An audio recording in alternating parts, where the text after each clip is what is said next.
A widower confined to a wheelchair, the billionaire no longer dreamed, until the smile of a new employee reignited his hope. Leave a like, comment on where you are watching from, and subscribe to the channel to find out what will happen in this story. The elevator slowly ascended the 40 floors of the mirrored building that dominated Fifth Avenue, each floor passing like a reminder of the empire that Richard Morgan had built with his own hands. At 45, he watched through the tinted glass as the digital numbers marked his daily ascent to an office that no longer represented achievement, but rather a glass and steel refuge where he hid from the world. The wheelchair glided silently over the Italian marble floor when the doors opened on the top floor. 6 months had passed since the accident on I-95, a head-on collision on a rainy morning that took not only the movement of his legs, but also the life of Helen, his wife of 20 years. The driver of the other vehicle, intoxicated, survived without a scratch, while Richard lost everything that truly mattered in a split second. "Good morning, Mr. Morgan," murmured Julia Smith, his personal assistant for 15 years, avoiding direct eye contact. She had learned to read the signs. When he arrived before 7 in the morning, like today, it meant another sleepless night had dragged on in his empty penthouse on the Upper East Side. Richard briefly nodded, steering the wheelchair toward the panoramic office. The glass walls offered a stunning view of the largest metropolis in the United States, but he rarely took it in. His brown eyes, once bright with the intensity of someone who saw opportunities where others saw obstacles, now carried the weight of a pain that no remedy could alleviate. Technovision Corp., the company he founded at 25 in a garage in Queens, had become a leader in developing technological solutions for industrial automation. With its own headquarters, over 1,000 employees, and contracts in 17 countries, the company represented the American dream of technological innovation. But in recent months, the stock had plummeted 23%, a direct reflection of the absence of the inspiring leadership that had always characterized Richard. "The morning meetings are cancelled," he announced, positioning the wheelchair behind the solid mahogany table that Helen had chosen as a birthday gift for the company. Julia discreetly sighed. It was the 4th consecutive day of cancellations. "Sir, the board insists on a meeting later this week. The investors are—" "Not today, Julia." Richard's voice cut through the air with a firmness that allowed no discussion. She knew that tone well, the same determination that had led him to reject 15 buyout offers for the company over the years, now directed toward isolating himself from any meaningful human contact. At noon, when the March sun warmed the office windows, Richard finally lifted his eyes from the financial reports he had mechanically reviewed for the 3rd time. Outside, the ornamental cherry trees in the corporate garden began to bloom, painting pink patches between the concrete and glass of Fifth Avenue. Helen always said that March was the month of renewal, when New York allowed itself a brief moment of beauty amidst urban chaos. A discreet knock on the door interrupted his dark thoughts. Julia entered carrying a tray with coffee and some documents, but she was not alone. Behind her, a young brunette of average height hesitated at the entrance, wearing a navy blazer that was clearly her best outfit, probably the only one suitable for a corporate environment. "Mr. Morgan, this is Luana Ferreira, the new administrative assistant. She started today in the Digital Archives department," Julia explained, watching her boss's reaction closely. Luana stepped forward, extending her right hand in an attempt at a professional handshake. Her green eyes sparkled with a mix of nervousness and determination that Richard hadn't seen in a long time. He noticed her hands were calloused, not the soft hands of someone born with a silver spoon, but of someone who had known hard work since childhood. "It's an honor to work here, Mr. Morgan. I promise to give my best," she said, with a subtle accent that hinted at her small-town origins. Her voice carried a genuine sincerity that contrasted with the calculated formality Richard had grown accustomed to in the corporate world. He observed her for a moment that felt eternal. Dark brown hair neatly tied in a bun, an upright posture suggesting pride despite humble circumstances, and something in her eyes that reminded him of himself 20 years ago, a hunger for opportunity, a desire to prove self-worth. "Welcome to Technovision," he replied curtly, before turning his attention back to the documents. But when Luana turned to leave, following Julia, Richard found himself watching her determined stride, the way she absorbed every detail of the luxurious environment without showing intimidation. Later, when the office emptied and the automatic lights began to turn on with the New York twilight, Richard remained in his chair, contemplating the city that pulsed 40 floors below. There was something about the new employee that awakened a long-dormant curiosity, perhaps the memory of when he himself had first stepped into a corporate office. The son of a mechanic from Queens who dreamed of building something greater than his own origins. Luana Ferreira. The name echoed in his mind as he finally made his way to the elevator, closing another day of voluntary isolation. She had come from Springfield, as noted in her file, a small town where everyone knows each other and where big dreams require even greater courage to realize. What Richard did not know was that Laura was carrying a burden as heavy as her own, a 16-year-old brother, Michael, diagnosed with a rare neurological condition that required an expensive experimental treatment in New York. Every dollar of her salary would go towards covering medications and consultations that represented Michael's only hope of living a normal life. As the elevator descended slowly, Richard wondered if he had made the right choice by hiring another person who would depend on the company's stability. Technovision Corp was facing the biggest challenge in its history, and he couldn't even find the energy to fight. But there was something in Laura Johnson's green eyes that suggested an inner strength that might, just might, remind him of who he used to be before life taught him that sometimes we lose everything in the blink of an eye. The Digital Archives Department of Technovision Corp occupied the 32nd floor, a maze of cubicles and servers that processed terabytes of technical information daily. It was there that Laura spent her first days, immersed in a world of codes, technical specifications, and documents that seemed written in an alien language. But where others saw intimidating complexity, she saw patterns, the same skill that had helped her optimize production at her family's bakery when she was barely 15. "Watch out for those files in the suspended projects folder," warned Mark Wilson, the department supervisor, a 50-year-old man whose prominent belly betrayed decades of rushed lunches at his desk. "Some are projects that the boss abandoned after, well, better to leave it alone." Laura nodded respectfully, but her natural curiosity couldn't ignore those digital folders marked with dates prior to the accident. During lunch breaks, while her colleagues went down to the food court, she stayed on the floor, munching on a healthy sandwich she had brought from home, a necessary saving in her tight budget. It was during one of those solitary breaks that she discovered something extraordinary. Navigating through the files to reorganize the folder structure, a habit she had developed to better understand the company's workings, Laura stumbled upon a project titled AssistTech Technology for Independence. The initial specifications described a home automation system designed specifically for people with reduced mobility. "Interesting," she murmured to herself, opening the technical documents. The project was brilliant in its simplicity. Integrated motion sensors and voice commands that would allow people in wheelchairs to control lighting, temperature, doors, and even household appliances through simple gestures or voice commands. What impressed her most, however, were Richard's personal notes in the margins of the documents, reflections on how technology could restore dignity and autonomy to war veterans and accident victims. The project had been developed over 2 years, from 2019 to 2021, with significant investment in research and prototypes.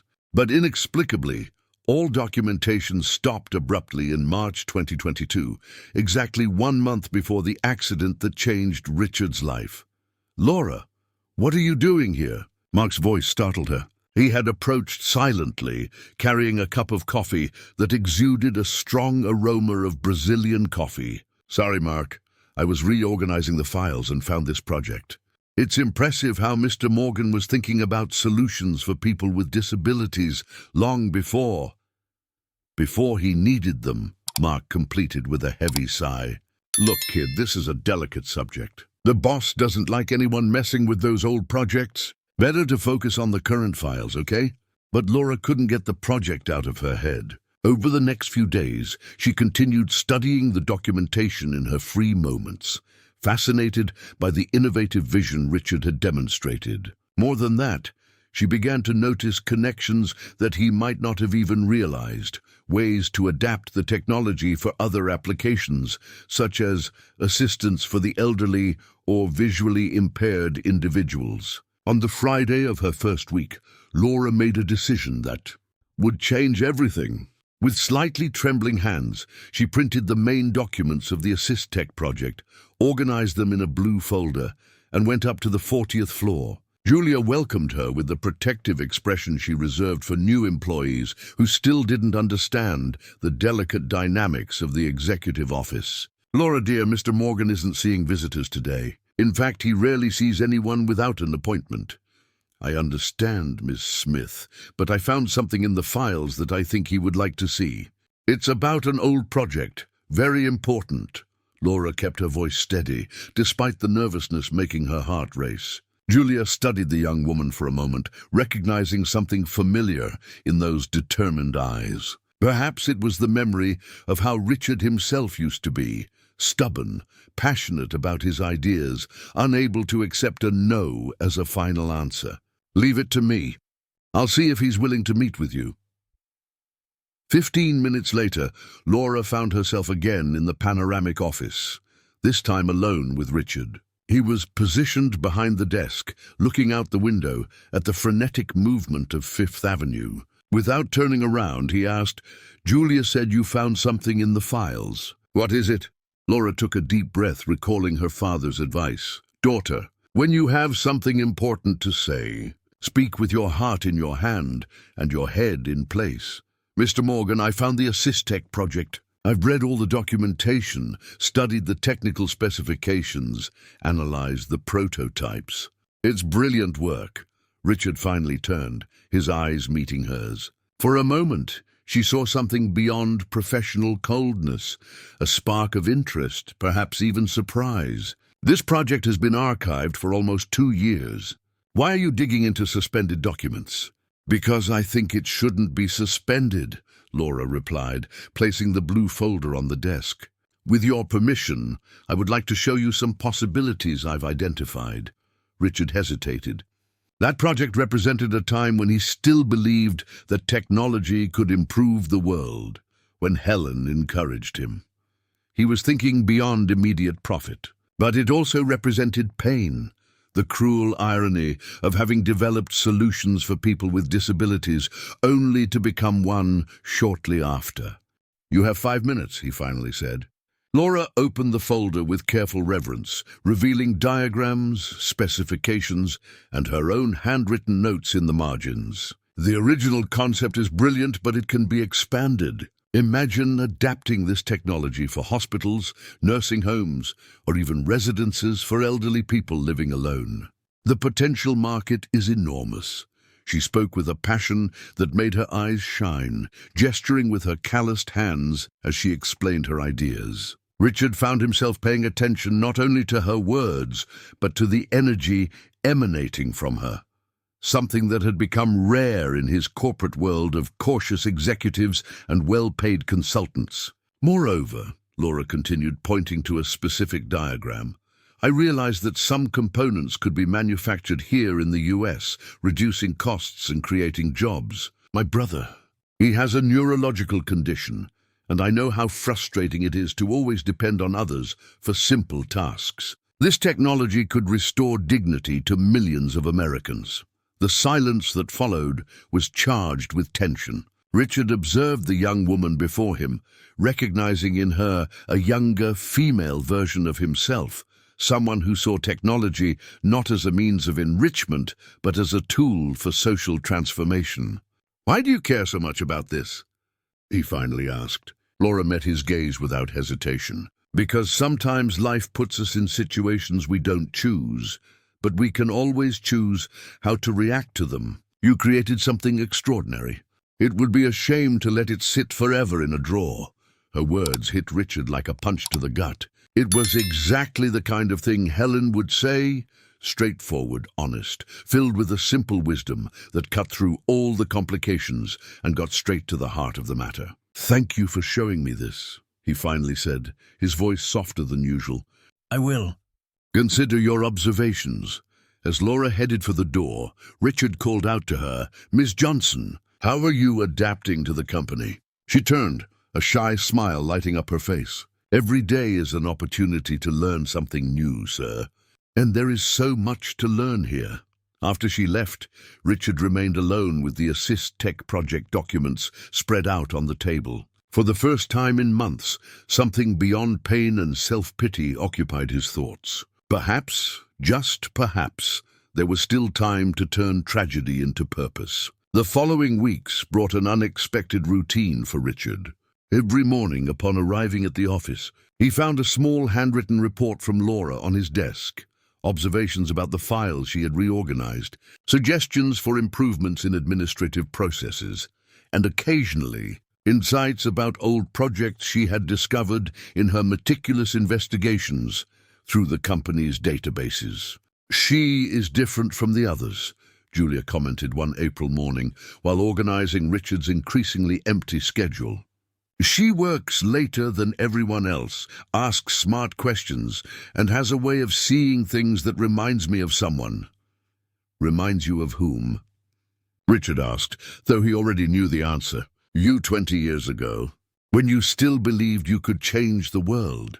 Julia's observation bothered him more than he would like to admit. That afternoon, he decided to do something he hadn't done in months, a visit to the lower floors of the company. Using the service elevator to avoid unnecessary encounters, he descended to the 32nd floor, where the digital archives department operated with the silent efficiency of a beehive. Laura was in her cubicle, surrounded by 3 monitors and stacks of printed documents organized in a system only she seemed to understand. Her fingers flew over the keyboard with the precision of a pianist, pausing occasionally to jot down notes in a blue-covered notebook she carried everywhere. "Did you discover anything interesting today?" Richard asked, approaching silently. Laura jumped, dropping a pen that rolled under the desk. "Mr. Morgan, I didn't hear you come in.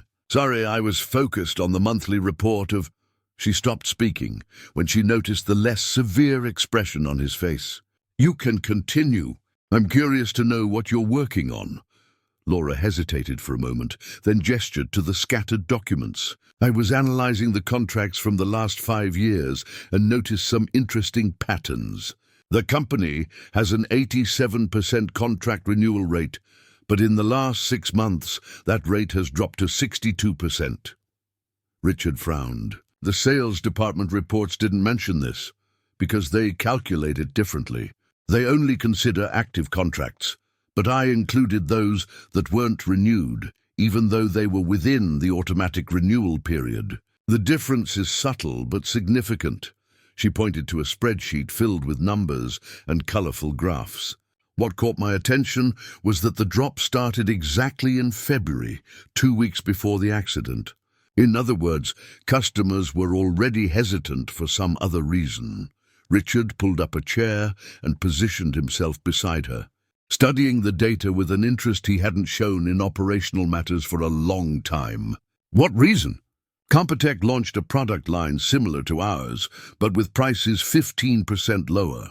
They are using an aggressive market penetration strategy, offering exclusive contracts and more flexible payment terms. Computech was a startup founded by 2 former Technovision employees who had left the company 3 years earlier, claiming to seek new challenges." Richard had always suspected that the departure hadn't been entirely amicable, but he had never investigated it thoroughly. "How did you find out this information about the competition?" he asked. Laura blushed slightly. My boyfriend, ex-boyfriend actually, works in digital marketing. He mentioned that Computech was running a very aggressive advertising campaign on social media. I became curious and did a little market research. Ex-boyfriend. We broke up last week. He thought I was working too much, that I was neglecting our relationship because of my job. She shrugged, pretending to be indifferent, which she did not feel. He didn't understand that sometimes we need to make sacrifices for the future we want to build. Richard studied her profile, while Laura turned her attention back to the documents. There was a maturity in her words that contrasted with her 25 years, an understanding that dreams require dedication that goes beyond the convenient or comfortable. May I ask why you came to New York? Springfield isn't exactly next door. Laura paused, her fingers stopping over the keyboard. For a moment, Richard thought she wouldn't respond. When she finally spoke, her voice carried a weight he recognized immediately, the weight of someone carrying responsibilities beyond their age. My brother, Michael, has a rare neurological condition. It's called spinal muscular atrophy type 2. It's progressive, and without proper treatment, he would gradually lose muscle movement. The treatment exists, but it's experimental and very expensive. It's not something we could afford with the bakery. And you came to New York alone. I came because there are opportunities here that don't exist in a small town. My parents stayed to take care of Michael and the bakery. I send most of my salary home, and with what's left, I share a 2-bedroom apartment with 3 other girls in Brooklyn. Richard felt something tighten in his chest. Laura's story was the opposite of his own journey, where he had built a business empire motivated by personal ambition. She had left everything behind, motivated by familial love. Is the treatment working? Laura's eyes lit up for the first time since they started talking about the subject. Yes, Michael started specialized physical therapy last month, and the doctors are optimistic. They say if we keep up the treatment for 2 years, he could have a practically normal life. 2 years is a long time. Yes, but it's worth every sacrifice. Michael is brilliant, you know. He understands computers better than any technician I know. He dreams of studying computer engineering when he finishes high school.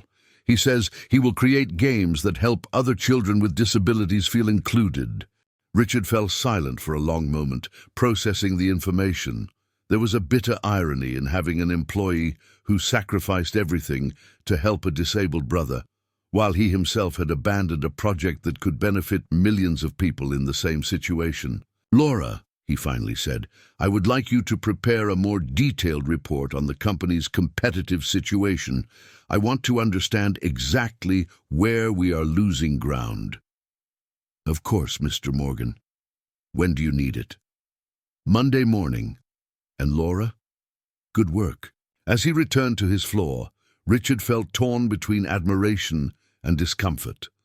Laura's dedication constantly reminded him of who he used to be, passionate, determined, unable to accept limitations as excuses.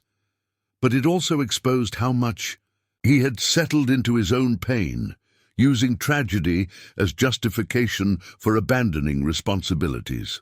That night, alone in his penthouse, Richard opened the Assistec project files on his personal computer for the first time in months. The technical specifications seemed even more relevant now, especially considering his own experience with the limitations imposed by his wheelchair. But it was reading his old notes that he felt the strongest impact. In a footnote dated January 2022, he had written, "Technology only has real value when it serves to improve human lives. Profit without purpose is just gain, disguised as success." Helen had read that note and commented, with the proud smile she reserved for moments when he showed the humanity behind the successful businessman.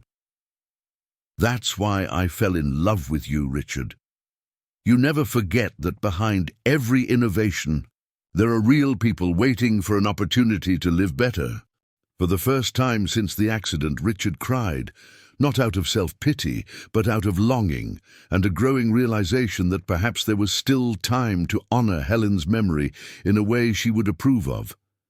And strangely, the most vivid memory that came to mind was not the face of his wife, but the determined eyes of a young woman from the countryside who had left everything behind for the love of a brother she didn't even know. Monday arrived with the typical heavy clouds of autumn in New York, and Laura had been in the office since 6 in the morning, finalizing the report that Richard had requested.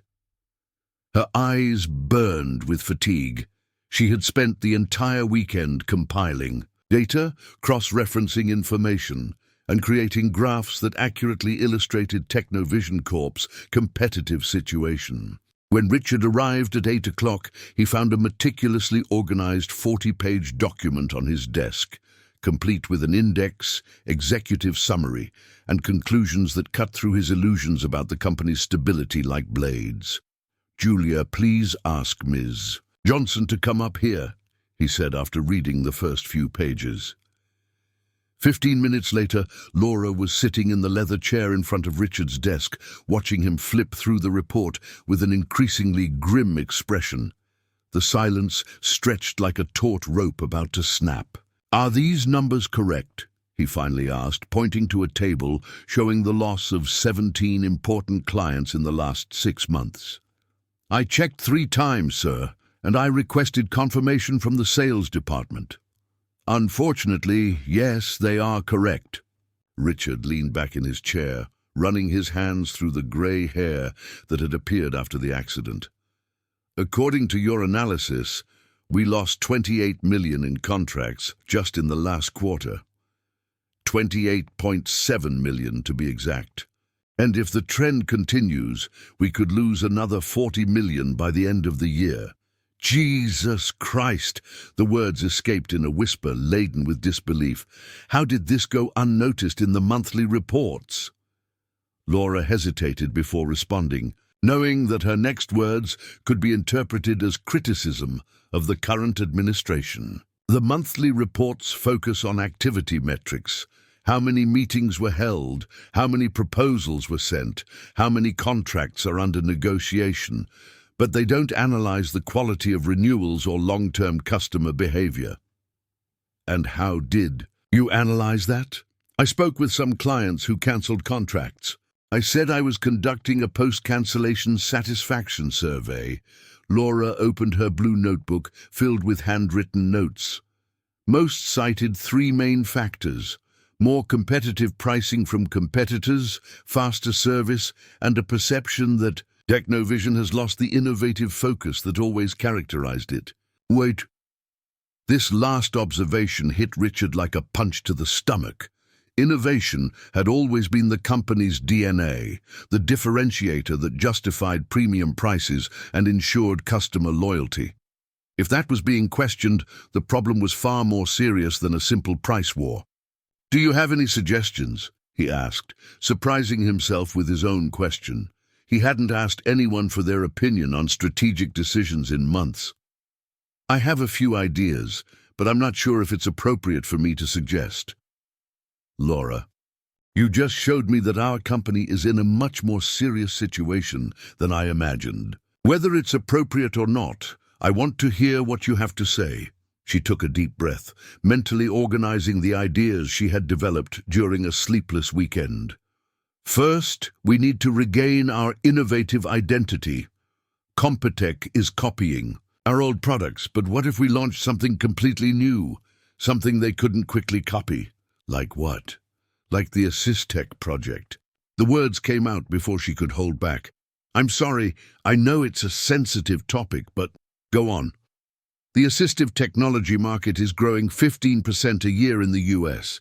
It's a sector where we still have a competitive advantage, because it requires not only technology, but a real understanding of user needs. Compitech can copy our industrial systems, but it would be much harder to copy customized solutions for people with disabilities."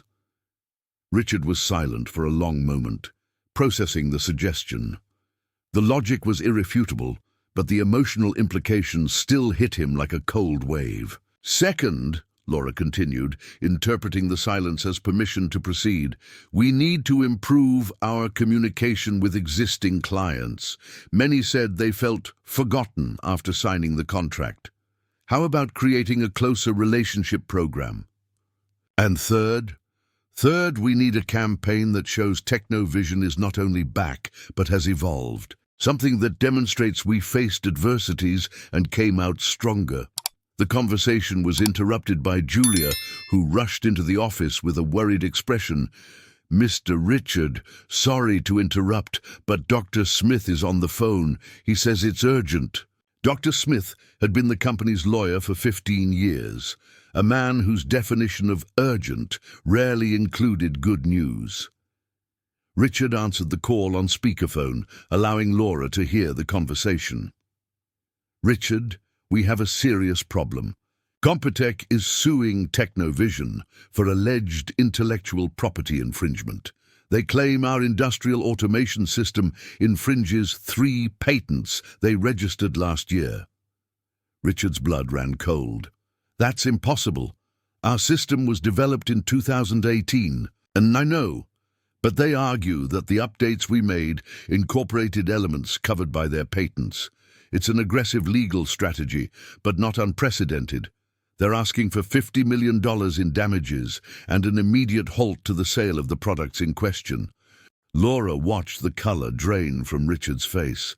$50 million represented almost 2 years of the company's net profit in its current situation.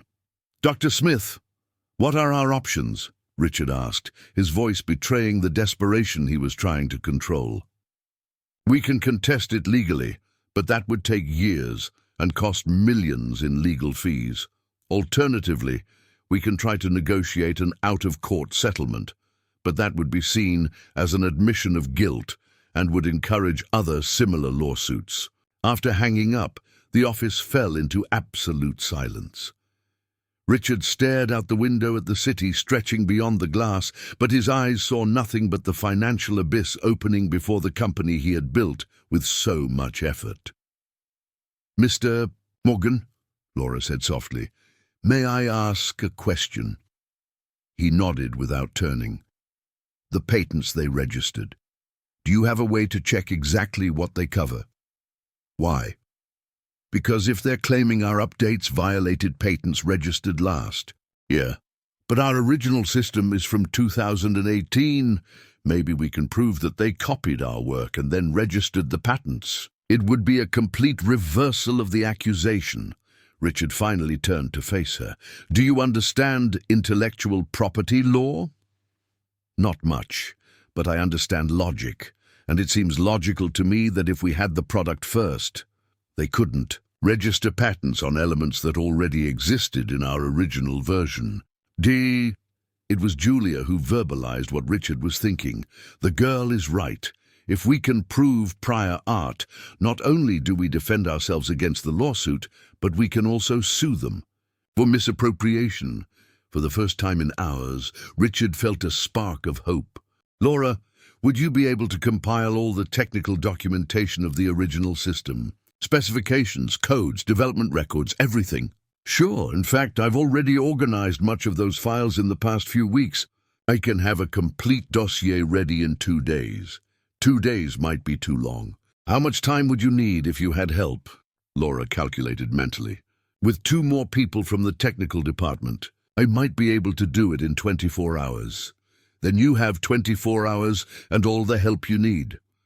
Richard picked up the phone and dialed the extension for the Human Resources Department. It's Richard. I want you to assign 2 senior technicians to work exclusively with Laura Johnson in the next 24 hours. Top priority. As Laura stood up to leave, Richard called her back. Laura! Thank you for everything. She smiled, the first genuine smile he had seen in weeks. We're not done yet, Mr. Morgan, but we will finish. After she left, Richard remained alone with a strange feeling growing in his chest. For the first time since the accident, he didn't feel completely helpless in the face of a crisis. And it was entirely due to a 25-year-old woman who had joined the company less than a month ago. The earthquake had begun, but maybe, just maybe, they could stay on their feet when the dust settled. The 32nd floor of Technovision Corp had never been so busy at 2 in the morning. Laura was surrounded by piles of printed documents, 3 monitors displaying programming code and technical specifications, while 2 senior engineers, Charles Miller and Anna Smith, worked feverishly to compile all the documentation of the original system. "I found something interesting," announced Charles, a 40-year-old man whose stubble revealed the long hours of work. He had been one of the lead developers of the system in 2018 and knew every line of code like a father knows his child's gestures. "What is it?" Laura asked, moving closer to his workstation. "Remember the automatic optimization function we developed? The one that adjusts the system parameters based on usage history?" Charles pointed to specific lines in the code. Compitech filed a patent on exactly that functionality, claiming it's a proprietary innovation developed in 2023. Anna, who was reviewing system test documents, looked up with interest. "Impossible. I wrote the test algorithms for that function myself in September 2018. I have all the approval emails from Richard at the time." Laura felt a rush of adrenaline. "Do you have all the original documentation? Emails, code versions, test records?" "Everything," confirmed Charles. "Technovision has always been meticulous with documentation. Ironically, it's the kind of thing Richard insisted on to protect the company from. Well, exactly this kind of situation." As Anna printed the historical emails, Laura studied the patent specifications from Compitech on her monitor. The more she read, the more obvious it became that it was not a coincidence. It was blatant copying disguised as innovation. "Wait," she said suddenly, stopping her typing. "Do you know the former employees who founded Compitech well?" "Rodrigo Almeida and Patricia Nascimento," Anna replied with a tone suggesting little sympathy. "They worked here for 5 years. Rodrigo was the product development manager, and Patricia was the testing coordinator. Did they have access to these specifications while working here?" Charles and Anna exchanged significant glances. "Laura," Charles said slowly, "they didn't just have access. They were involved in the original development.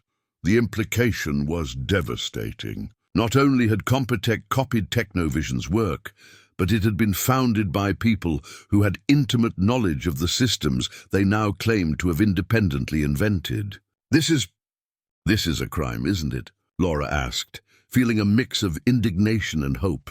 "It's a breach of confidentiality agreement, intellectual property theft, and possibly fraud," Anna listed, with the precision of someone who had been through similar legal situations in previous jobs. At 4 in the morning, as the first light of dawn began to tint the New York skyline, the 3 had compiled a 200-page dossier that not only defended Technovision against the accusations, but built a solid case for a devastating countersuit.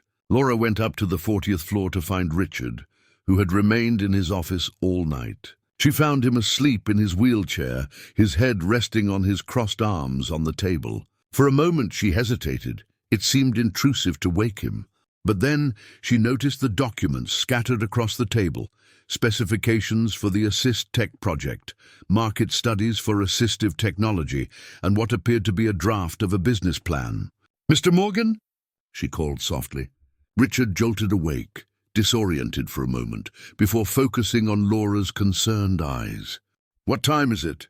4:15. "Sorry to wake you, but we have important news." For the next 20 minutes, Laura presented her findings with the methodical precision of a prosecutor building a case. Richard listened in growing silence, his expression evolving from fatigue to surprise, then to something Laura couldn't identify, a mix of relief and cold anger. "They had access to everything," he finally said, his voice laden with a controlled fury that Laura had never heard before. "Rodrigo was in the strategy meetings. Patricia knew every detail of our testing processes. And now they have the audacity to sue us for using our own technology. What do we do now?" Richard picked up the phone and dialed a number by memory. "Dr. Smith, I know it's 4:30 in the morning, but I need you to come to the office immediately. We have evidence that completely changes this case. While they waited for the lawyer, Richard studied Laura with a thoughtful expression. "How did you know to ask the right questions?" "About the patents, about the former employees." Laura blushed slightly. "In my parents' bakery, we always had to deal with dishonest suppliers trying to cheat us. My father taught me that when someone accuses you of something you know you didn't do, it's usually because they themselves are guilty of the same thing. It's psychological projection, I guess. Your family seems to have taught you a lot about human nature. Small town teaches you that. Everyone knows everyone, so you learn to read people early on." She hesitated, then continued, "Can I ask one thing? Were you working on the Assist Tech project last night?" Richard looked at the documents on the table, then back at her. "I was thinking about what you said. About using adversities to come out stronger. Maybe it's time to turn personal experience into professional purpose. Are you going to reactivating the project?" "I'm considering it. But it would be a huge investment at a time when the company is financially strapped. It would be a risk." Laura leaned forward, her eyes shining with an intensity that Richard was beginning to recognize as characteristic of her when an idea excited her. But what if it wasn't just a new product? What if it was a statement, a way to show the market that Technovision not only survived the crisis, but evolved? Imagine the impact of launching a line of assistive technology just as we're facing this process. It would show that we are genuine innovators, that we create solutions for real problems, not just copy others' work. It would be the perfect contrast to Computech. Richard considered her words. There was a poetic logic in the suggestion, using the company's moment of greatest vulnerability to demonstrate its greatest strength. "Do you really believe it would work?" "I believe it's worth a try. And I believe you're the kind of person who doesn't give up when things get tough." Dr. Smith arrived 40 minutes later, carrying a worn leather briefcase and an expression of someone who had been awakened very early. But when Laura presented the evidence, his expression changed to something close to professional ecstasy.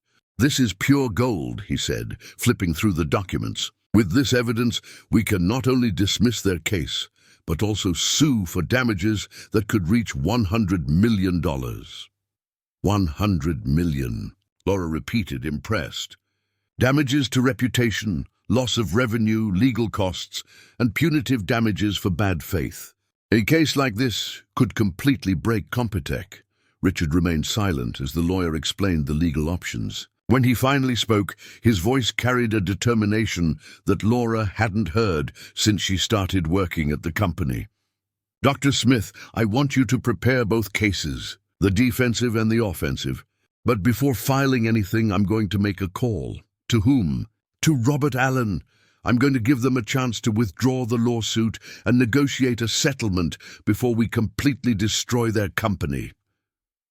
Laura watched him dial the number, admiring the calculated coolness with which he handled the situation. This was a facet of Richard that she hadn't seen yet, the relentless strategist who had built a business empire from scratch.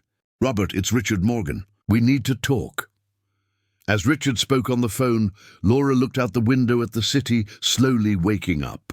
The sun rose over New York as it always did, but something fundamental had changed. For the first time since she arrived at Technovision, she felt that she wasn't just working for a company, she was helping to save one.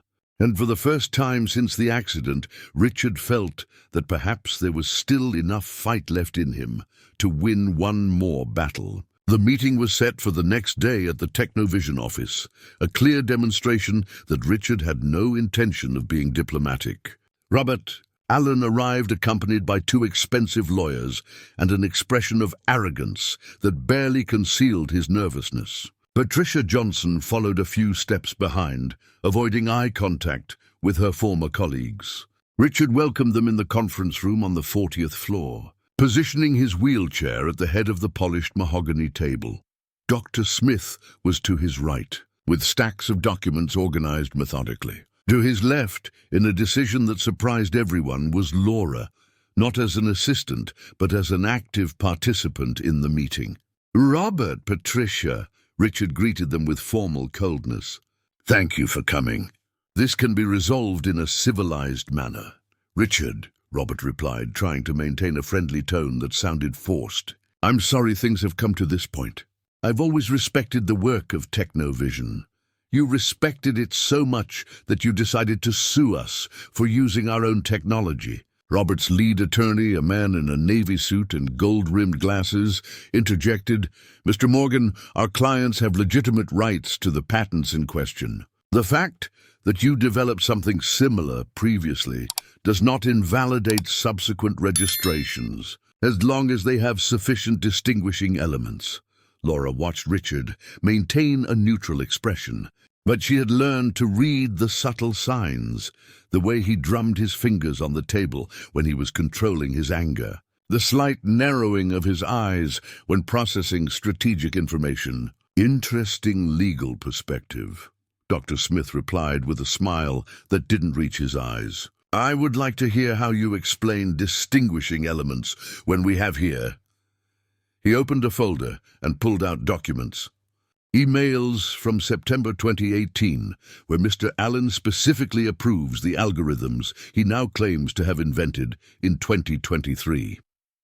The silence that followed was deafening. Patricia visibly paled, while Robert tried to maintain his composure. His lawyers exchanged quick glances, the kind of exchange that happens when professionals realize their clients haven't been completely honest about the facts. This must be a misunderstanding, Robert stammered.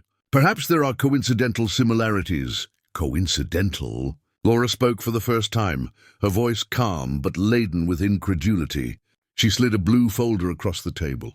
So it's a coincidence that you registered patents on exactly 17 specific functionalities that you developed here at Technovision, and that the order of implementation is identical to what you documented in your own progress reports from 2018. Patricia finally spoke, her voice barely above a whisper. Laura, it wasn't our intention. Things got complicated and... Patricia! Robert's lawyer interrupted sharply. Don't say anything more. But Richard had caught the hesitation in her voice. He leaned forward, using the paternal tone he often employed with nervous employees. Patricia, you worked here for 5 years. You've always been an exemplary employee. I know this wasn't your idea. Patricia's eyes filled with tears. Richard, we were desperate. Computech wasn't turning a profit. Investors were pressing. And when Robert suggested we could adapt some of the solutions we had developed here... Patricia, shut up! Robert exploded, completely losing his composure. But it was too late. Dr. Smith was already jotting down every word, while Laura discreetly activated the recorder on her phone that she had strategically placed on the table.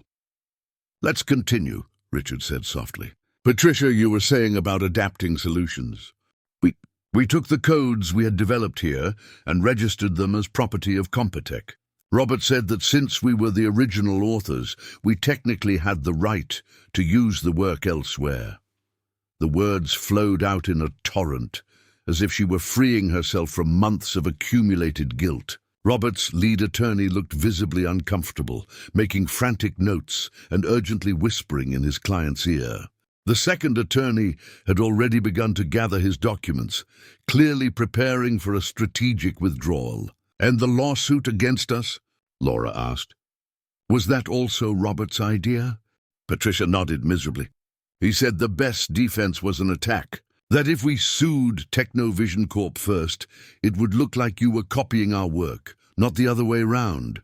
Robert abruptly stood up, his chair scraping against the marble floor. Enough, Patricia, let's go, now. Sit down, Robert, Richard said, his voice carrying an authority that made the man hesitate. We're not done yet. Dr. Smith opened another folder.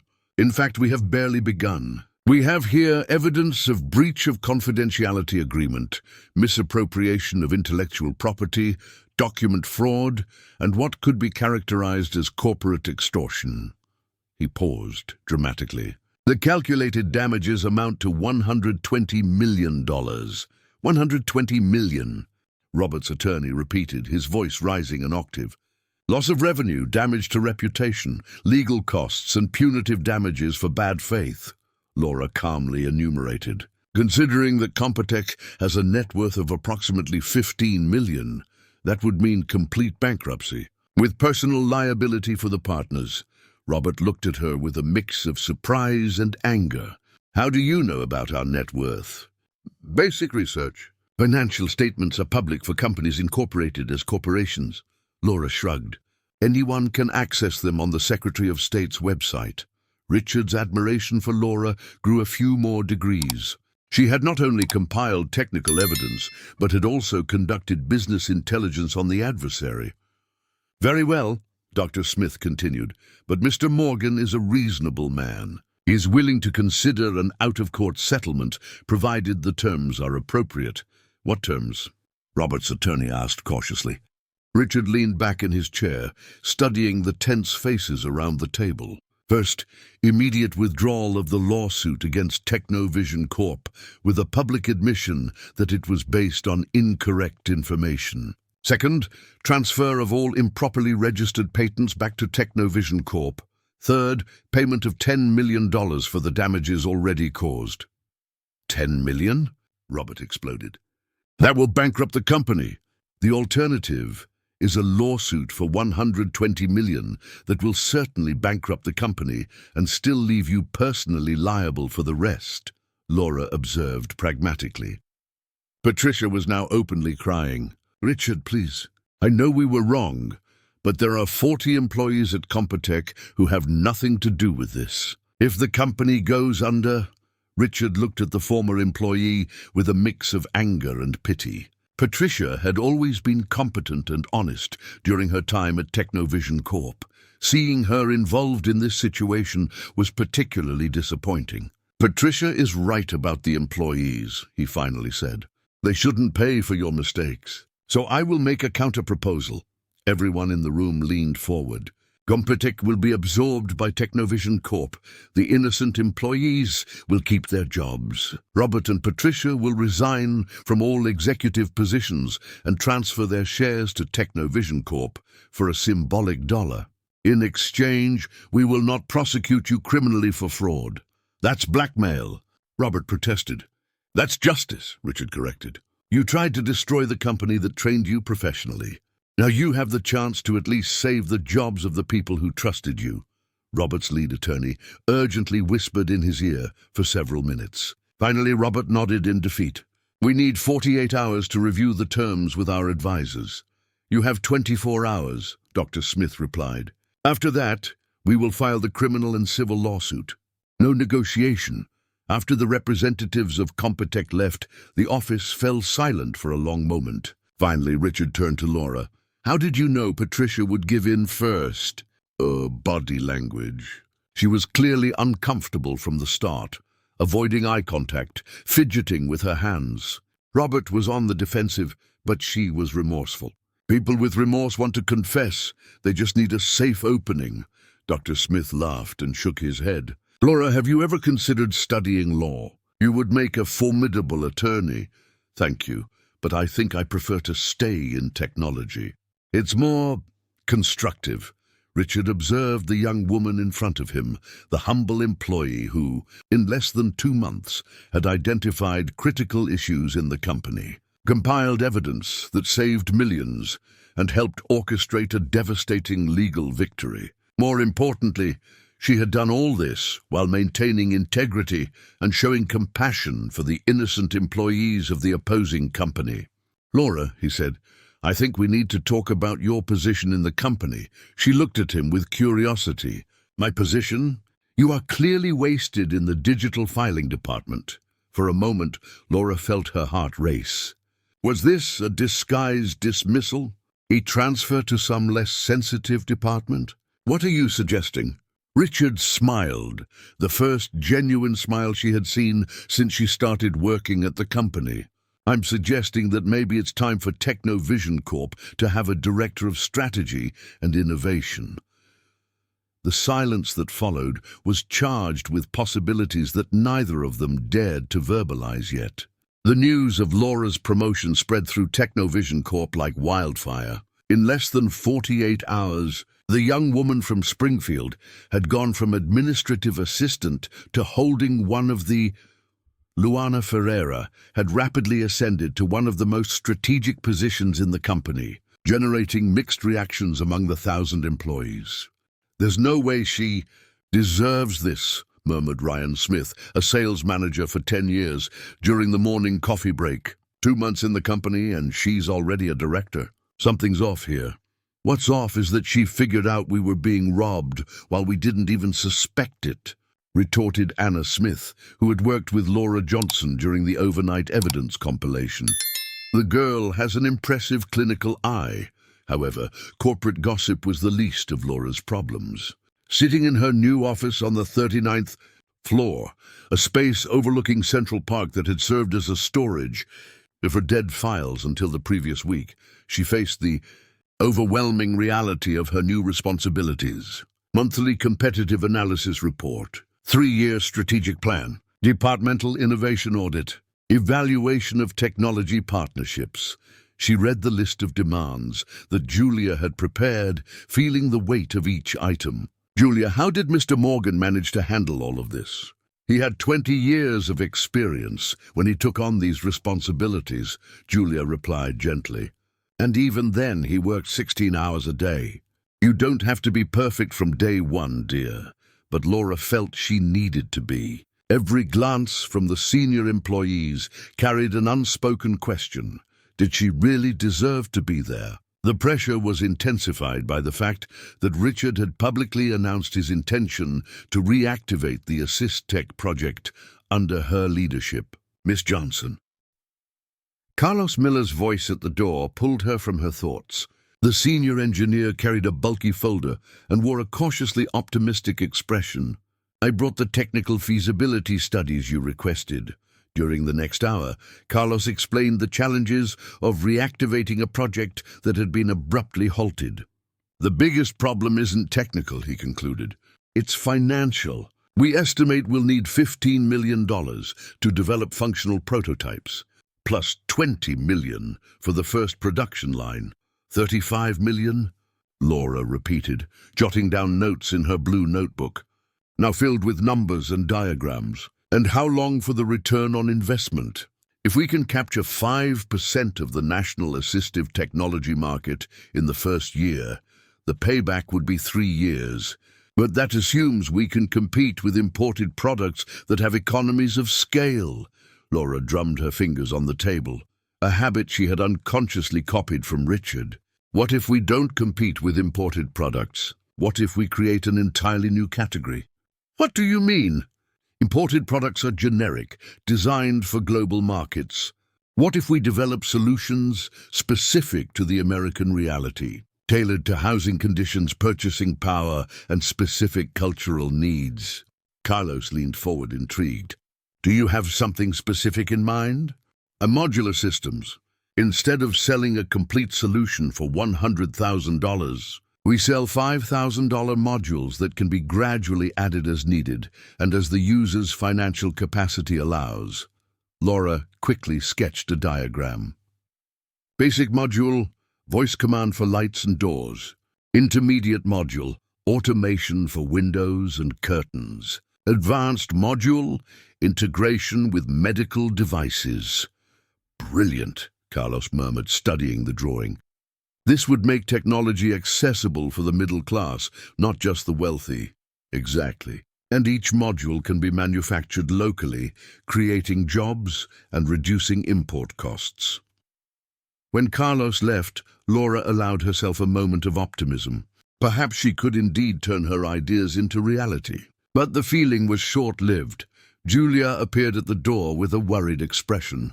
"Laura, Richard wants to see you in his office. Urgent." She found Richard studying financial documents with a grim expression she hadn't seen since the days of the Computech acquisition process. "Sit down," he said without looking up from the papers. "Is something wrong?" "The absorption of Computech brought some unexpected problems." Richard finally met her gaze.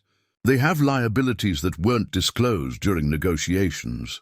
Suppliers, overdue taxes, labor agreements. We're talking about $12 million in hidden liabilities." Laura felt her stomach drop. Does this jeopardize the AssistTech project? It jeopardizes the stability of the company as a whole. We can't invest $35 million in an experimental project when we find out we owe $12 million we didn't know about.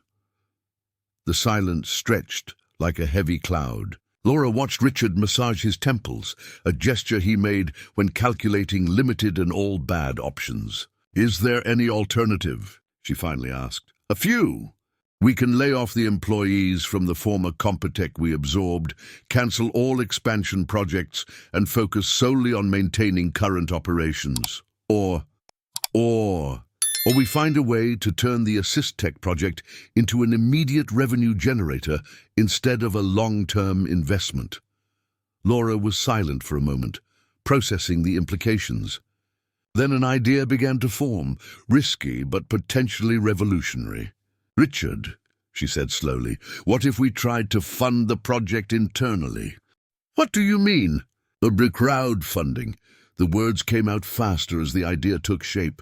Imagine, Technovision invites you to participate in creating technology that will change lives. We offer the products at a discount for those who fund in advance. Richard frowned. Crowdfunding works for small startups, not for established companies, but it works for causes. And assistive technology is a cause. Laura stood up, walking toward the window. Think of the emotional appeal.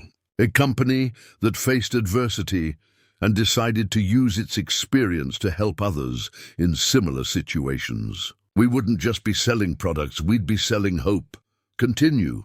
In addition to crowdfunding, partnerships, rehabilitation hospitals, associations for people with disabilities, universities with physical therapy programs. They could become distributors in exchange for discounts for low-income patients. Richard considered the proposal. It was bold, unconventional, and exactly the kind of strategy traditional companies avoided for being too risky. But it was also the kind of strategy that could generate not just revenue, but an emotional connection with consumers that no advertising campaign could buy. How much do you think we could raise? I don't know, but I know there are 3 million Americans with some form of motor disability. If just 1% of them are interested in the project, we would already have 30,000 people. If each contributes $100, $3 million. It's not enough to fund everything, but it would be a start, and it would be proof of concept. If crowdfunding works, traditional investors will start to pay attention. Venture capital, development banks, maybe even government innovation incentive programs. Richard remained silent for a long moment, looking out the window at the city stretching beyond the glass. Finally, he turned to her. Laura, do you understand that if this goes wrong, it won't just be the project that fails? It will be your career, my reputation, possibly the future of the entire company. I understand. And still you want to try? Laura thought of Michael, at home in Springfield, doing physical therapy 3 times a week with equipment borrowed from an overloaded public hospital. She thought of the millions of Americans facing similar limitations without access to technology that could transform their lives. She thought of Richard himself, whose determination to rebuild the company had inspired her from day one. Mr. Morgan, she said, 2 months ago I was an administrative assistant in a small town. Today I'm proposing funding strategies for a $35 million project. If you can trust me with this, I can trust us to make it work. Richard smiled, not the polite smile he used in business meetings, but the genuine smile of someone who recognizes courage when they see it. Then let's try. But we have to do it right.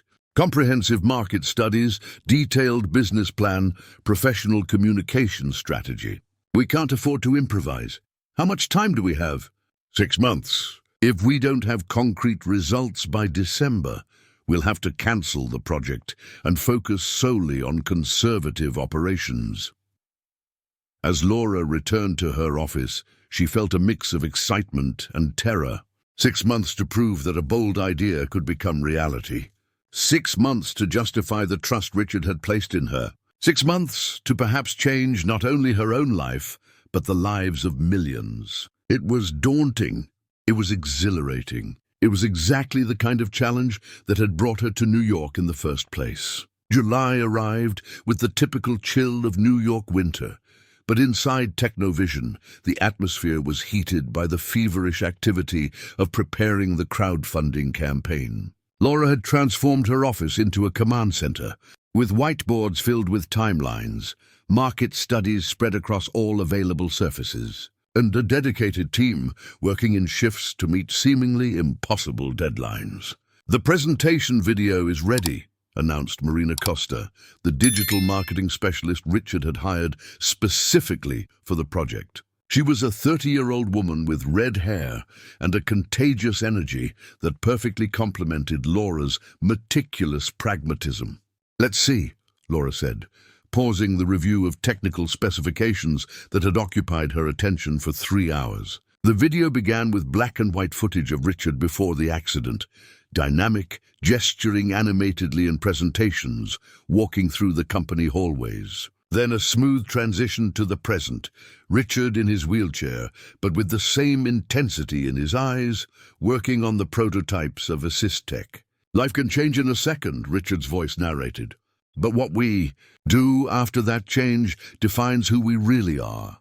The following images showed real people: a war veteran trying to make coffee in an adapted kitchen, an elderly woman in a wheelchair struggling to reach a light switch, a young girl with cerebral palsy being assisted by her parents with basic daily tasks. Technovision invites you to join a silent revolution. Technology that not only makes life easier, but restores dignity and independence. The video then showcased the Assist Tech prototypes in action, voice commands controlling lights and appliances, sensors detecting subtle hand movements, interfaces adapted for different types of motor limitations. Together, we can prove that innovation is not about profit. It's about purpose. When the video ended, the office fell silent. Marina had tears in her eyes, and even Charles, known for his technical practicality immune to sentimentality, was visibly moved. "It's perfect," Laura finally said. "It shows vulnerability without victimization, hope without false promises." "Richard approved the final version last night," Marina confirmed. "He also recorded personal testimonials that we will use on social media during the campaign." The strategy was ambitious: simultaneous launch on 3 crowdfunding platforms, coordinated social media campaign, partnerships with digital influencers who had some connection to the cause, and in-person events at rehabilitation hospitals in 5 major cities. "Speaking of testimonials," Charles interjected, "we got something even better than famous influencers." "What?" "Michael!" Laura's head jerked up. "My brother? How so?" "Richard asked us to record a video of him testing the prototypes adapted for his specific condition. With his permission, of course." Emotion hit Laura like a wave. The idea of Michael directly participating in the project she had helped conceive was both thrilling and terrifying.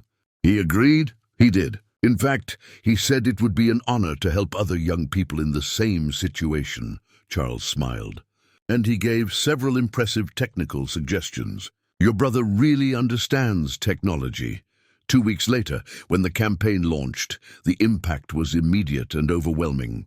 In 12 hours, the initial goal of $1 million had been surpassed. In 48 hours, they reached 3 million. But what truly impressed were not just the numbers, it was the stories.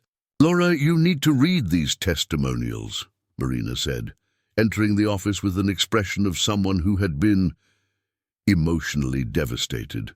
"People are not just donating money, they are sharing their personal stories." Laura read some of the comments on the platform. "My 8-year-old daughter has cerebral palsy. She saw the video and said she will finally be able to turn on her bedroom light by herself. I'm crying as I write this. Anna Parker, New York. I'm a veteran and lost the use of my legs in service. I thought I would never be independent again. This project has given me hope once more. Sergeant Mark, Rio de Janeiro. I've been working in physical therapy for 15 years and have never seen anything so promising for patient autonomy. I'm going to share this with all my colleagues. Dr. Sarah, Atlanta. Jesus, Laura murmured, feeling the weight of each personal story. How many people have contributed? 15,000 unique contributors. And the media is starting to pay attention. The media attention brought visibility, but also scrutiny. The following week, an influential economic columnist from the largest newspaper in New York published an article questioning the strategy. Technovision, Innovation or Emotional Marketing, was the title. The text suggested that the company was exploiting emotions to fund experimental projects with money from vulnerable people. This could destroy everything, Marina said, showing the article to Laura on a grey Tuesday morning. But the public's response surprised everyone. Instead of generating doubts, the article sparked a wave of passionate defense of the project on social media. Doctors, therapists, and families of people with disabilities responded with data, technical arguments, and personal accounts that dismantled the columnist's criticisms. Assist Tech Saves Lives became a national trending topic for 3 consecutive days. It seems they underestimated the emotional intelligence of the public, Richard observed during a follow-up meeting. People can distinguish between manipulation and genuine purpose. In August, when the campaign reached 1 month, the numbers were impressive. $8.7 million raised, 45,000 contributors, confirmed partnerships with 12 rehabilitation hospitals, and 3 universities interested in collaborative research. But the real test came when Laura received an unexpected call. Ms. Johnson, this is Dr. Robert Walker from Health Ventures. We would like to schedule a meeting to discuss investment in the Assist Tech project. Health Ventures was one of the largest medical technology investment funds in North America. A meeting with them could mean not only full funding for the project, but also definitive validation of its commercial viability.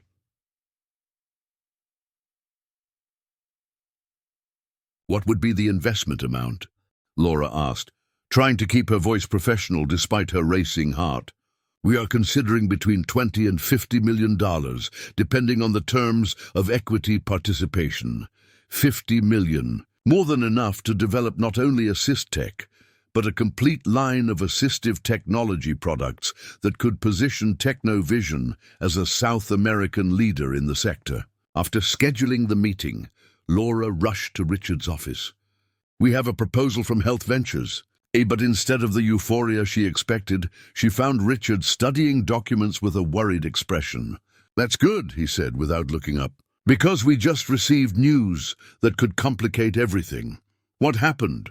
Germany has approved a new line of assistive technology products that will be exported to the US at prices 40% lower than our estimated costs. They hit the national market in December. Laura felt the ground shift beneath her feet. 4 months. They had 4 months to launch Assist Tech before international competition made the project economically unfeasible. Is it possible to accelerate development? Possible, yes. But it would require risks, less extensive testing, fewer design iterations, launching with limited functionalities. And what if something goes wrong? If something goes wrong with a product that promises to improve the lives of people with disabilities? Richard left the sentence hanging, but the implication was clear. The failure would not just be commercial, it would be personal, emotional, and potentially dangerous for the people who had trusted them. Laura looked out the window at the city, stretching beyond the glass, where thousands of people were waiting for the solutions she had promised to deliver. The pressure was overwhelming, but also familiar. The same pressure she felt when she decided to leave Springfield, when she accepted the challenge of saving Technovision, when she proposed the crowdfunding strategy. Richard, she finally said, do you trust me? Completely. Then let's accelerate development. But let's do it right. With all the necessary tests, all possible safeguards. If we have 4 months, we will use every minute wisely. Richard watched her for a moment, recognizing in her the same fierce determination that had motivated him to build the company 2 decades earlier. All right, But if we're going to do this, we're going to do it for real. Teams working in 12-hour shifts, external consultants, accelerated development partnerships. All or nothing. All or nothing, Laura agreed, feeling a familiar mix of terror and excitement. 4 months to fulfill a promise made to 45,000 people. 4 months to prove that courage and competence could overcome limited resources and international competition. 4 months to discover if bold dreams could truly become reality. October arrived with the relentless speed of a runaway train, and Technovision had transformed into a technological war machine. The 40th floor had been converted into an accelerated development lab, where engineers worked in 12-hour shifts, testers checked every line of code, and Laura coordinated everything with the precision of a conductor leading a complex symphony. Prototype version 3.7 passed the durability tests, Carlos announced at 2 in the morning on a Tuesday, his voice hoarse after 16 uninterrupted hours of work. The voice command interface is 99.2% accurate for commands in American English. And the motion sensors? Laura asked, studying data on a screen while sipping her 5th coffee of the day. Calibrated to detect minimal head and eye movements. We tested with patients of different neurological conditions at the General Hospital. Functionality is stable. Marina appeared at the lab door, carrying tablets with social media metrics. The anticipation is through the roof. Assist in 30 days has 500,000 mentions. People are counting down. The pressure of public expectation was almost tangible. Each passing day brought more personal stories through the campaign's communication channels. Parents documenting their children's anxiety as they awaited the launch. Therapists adapting rehabilitation protocols to incorporate the new technology. Hospitals reorganizing their schedules. Laura. Julia appeared with a worried expression that Laura had learned to recognize as a harbinger of trouble. Dr. Smith from Health Ventures is here. He said he can't wait for the scheduled meeting on Friday.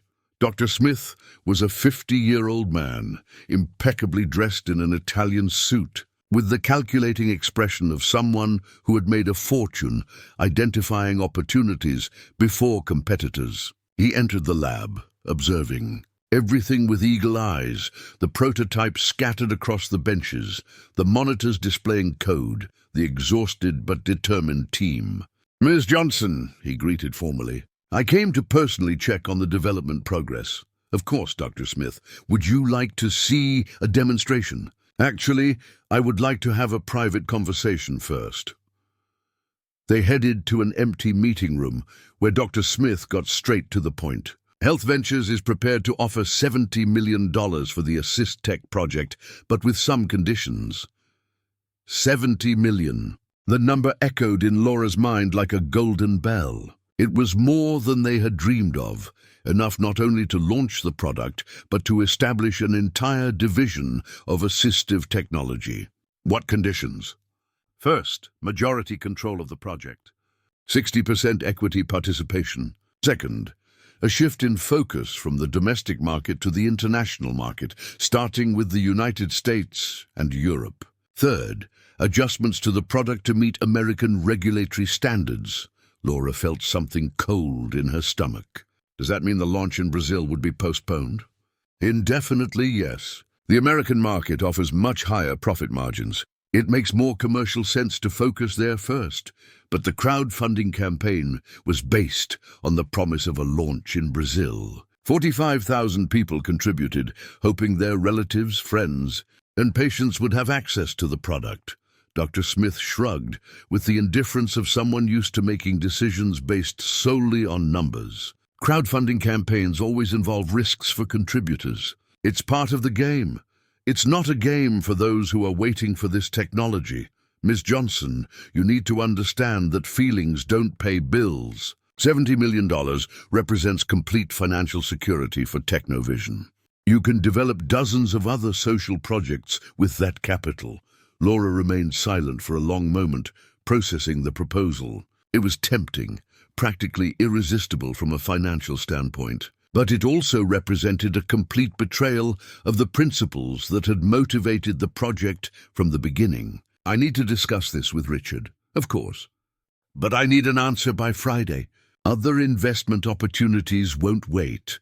After Dr. Smith left, Laura stayed alone in the meeting room, feeling the weight of a decision that could define not only the future of the company, but the kind of person she would choose to be. Richard found her there 40 minutes later, still lost in thought. "Julia told me about the Health Ventures proposal," he said, positioning his wheelchair in front of her. "70 million is a lot of money." "It is, but you don't look happy." Laura raised her eyes to meet his. "Richard, why did you reactivate the Assist Tech project?" "You know why. To turn personal experience into something useful for others." "And why did I propose the crowdfunding strategy?" "To create an emotional connection with people who really needed the technology. So how can we accept a proposal that betrays exactly those principles?" Richard sighed, running his hands through his hair. "Laura, I admire your ideals. But I also have responsibilities to the shareholders, to the employees, to the sustainability of the company, and to the 45,000 people who trusted us. That's different. Crowdfunding always involves what? Risk?" Laura stood up, walking toward the window. "These people didn't invest money in a generic product. They invested hope in a specific promise. The promise that someone finally understood their needs and was willing to do something about it." Richard fell silent, recognizing in Laura's arguments echoes of his own convictions from 20 years ago. "What are you suggesting?" "That we refuse Health Ventures' offer. And the funding? The timeline? The German competition arriving in December?" Laura turned to face him. "We launch on the promised timeline with the funding we have. The 8 million from crowdfunding plus the company's own resources. American product for the American market, addressing American needs. That's financially insane, maybe, but it's morally right." Richard studied Laura's determined face, seeing in her the younger, more idealistic version of himself, the person who had founded Technovision because he believed technology could improve lives, not just generate profits. What if it goes wrong? What if the product can't compete with the Germans? What if the company goes bankrupt? Then at least we'll go down trying to do the right thing. At that moment, Richard made a decision that would define not only the future of the company, but also the rediscovery of who he truly was beneath the layers of pragmatism and self-protection he had accumulated over the years. "All right," he finally said, "let's refuse Health Ventures. Seriously. Seriously. But if we're going to do this, let's do it right. I want you to prepare a detailed presentation explaining our decision to the team. Everyone needs to understand why we're choosing the harder path. And what if some employees disagree? If they think we're being irresponsible, then they'll have the right to seek opportunities in companies that prioritize profit over purpose. But I suspect most will stay. People want to work in places that mean something." On Friday, when Dr. Smith returned expecting a positive response, he was met by Richard and Laura in the main meeting room. The response was polite but firm. Technovision thanked him. Laura had a strong interest, but had decided to maintain total control of the AssistTech project to ensure fidelity to the principles that motivated it. "You are making a colossal mistake," Dr. Smith said, gathering his documents with visible irritation. "In the business world, idealism is a luxury that small companies cannot afford." "Doctor," Laura replied calmly, "perhaps the problem is defining success solely as financial growth.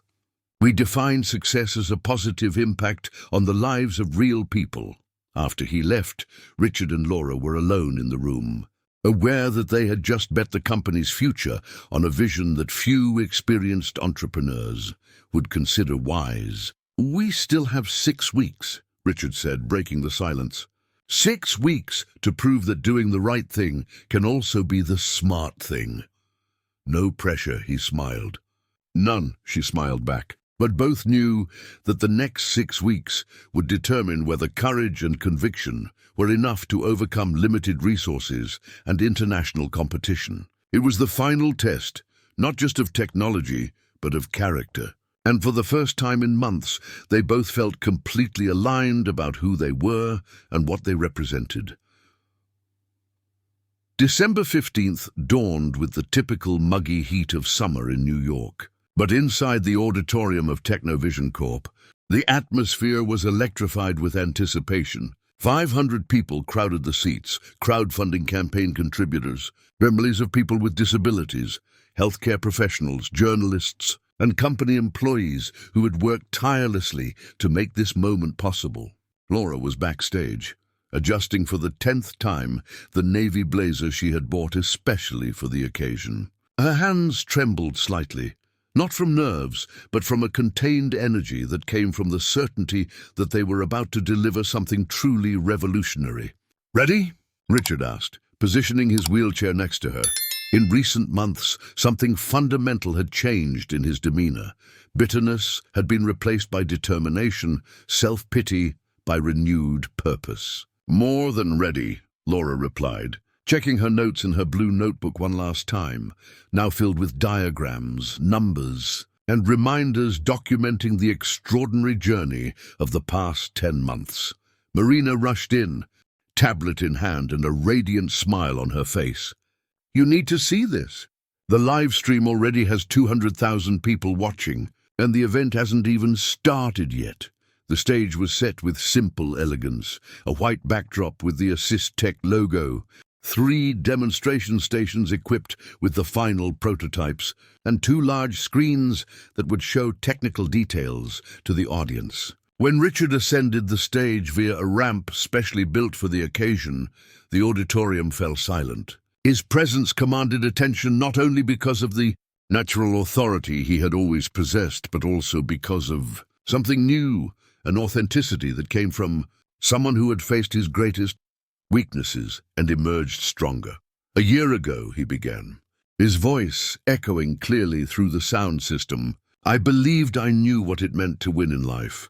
Financial success, professional recognition, constant business growth. Then in the blink of an eye, everything changed." He paused, allowing his words to resonate. He'd learned that true success is not measured by what we achieve when everything is going well. It is measured by what we build after everything falls apart. The audience was completely absorbed. In the front rows, Laura could see emotional faces, a mother holding the hand of her teenage son in a wheelchair, an elderly couple who had contributed their savings to the project, a group of physical therapists who had come from Atlanta specifically for the event. The Assist Tech project was born from pain, but was fueled by hope. Hope that technology can be more than a profit tool. It can be an instrument of human dignity. Richard gestured for Laura to join him on stage. "But this is not my story. It is our story. And our includes every person who believed in this project when it was just an audacious idea." Laura walked to the center of the stage, feeling the eyes of hundreds of people focused on her. 10 months ago, she was an unknown young woman from a small town. Now she was about to present an innovation that could impact millions of lives. Exactly 287 days ago, she began. 327 people decided to trust in a promise. The promise that together we could create technology that restores autonomy and dignity to people that society often forgets. She paused, allowing the specific number of contributors to resonate. "Today, we are here to fulfill that promise." The first demonstration was conducted by Michael, who had traveled from Springfield specifically for the occasion. At 17, he moved with the grace of someone who had learned to adapt to the limitations of his body, but his eyes sparkled with the intelligence and determination that Laura had always admired in him. "Assist Tech, turn on the room lights," he said clearly. The auditorium lights turned on instantly, provoking a murmur of approval from the audience. "Assist Tech, open window 50%. The motorized windows of the demonstration opened partially, with millimeter precision. "Assist Tech, play relaxing music, low volume." A soft melody began to play through the speakers, creating a serene atmosphere in the environment. Michael smiled at the audience. For those living with movement limitations, these may seem like simple tasks. But having total control over your environment means having control over your life. The second demonstration showcased integration with medical devices. Dr. Sarah, the physical therapist from Atlanta who had become one of the project's biggest advocates, demonstrated how the system monitored vital signs and automatically adjusted environmental conditions to optimize the user's well-being. The ambient temperature adjusts automatically if it detects signs of thermal stress. The lighting adapts to circadian rhythms to improve sleep quality. The system even detects movement patterns that may indicate fatigue or discomfort. But it was the third demonstration that provoked the most emotional moment of the presentation. Ms. Johnson, a 72-year-old woman who, she had lost the movement of her arms due to a stroke and was invited to the stage. Ms. Johnson, Laura explained to the audience, has tested our prototype over the last 2 weeks. Would you like to share your experience with us? Ms. Johnson's voice trembled slightly with emotion as she spoke. 3 years ago, when I had the stroke, I thought I would never be independent again. My children had to hire a caregiver because I couldn't even turn on a light by myself. She paused, wiping away a tear. Last night, for the first time in 3 years, I was able to make tea for myself, just with voice commands. It may seem like a small thing, but for me, it was like regaining a piece of my dignity. The auditorium erupted in spontaneous applause. Laura felt tears in her own eyes, and when she looked at Richard, she saw that he was also visibly moved. This is the power of technology when it is developed with purpose, Laura said as the applause subsided. Not just automation, restoration. The presentation continued with technical specifications, affordable prices, modules starting at $800, partnerships with hospitals and clinics, and expansion plans for other medical conditions. But the decisive moment came when Richard announced something even the internal team did not expect. Technovision Corp is committed to making this technology accessible to all Americans who need it. Therefore, we are announcing today the Assist Tech Digital Inclusion Fund. Laura looked at him in surprise. It was the first time she had heard of this fund. 5% of all revenue generated by the Assist Tech project will be allocated to a fund that will provide technology for free to low-income families. Because access to dignity cannot depend on the ability to pay, the impact was immediate. The audience rose in ovation. Journalists were furiously taking notes, and on social media, where the live broadcast was being followed by over 500,000 people, Does Assist Tech for All became a trending topic in a matter of minutes. But the biggest surprise came in the days following the launch.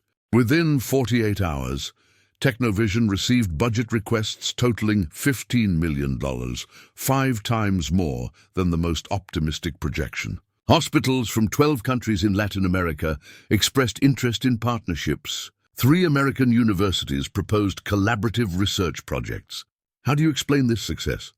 Asked a journalist from Globo during an interview 2 weeks after the launch. Laura thought carefully before responding. I think people were hungry for a company that put purpose before profit, that developed technology to solve real problems, not just to generate revenue. And the German competition that entered the market around the same time. They have excellent products, Richard replied diplomatically. But generic products for the global market cannot compete with solutions developed specifically for American needs. We understand our culture, our healthcare system, our economic challenges. In January, 3 months after the launch, Exam magazine dedicated a cover story to the Assist Tech revolution. The article highlighted not only the commercial success, but also the measurable social impact.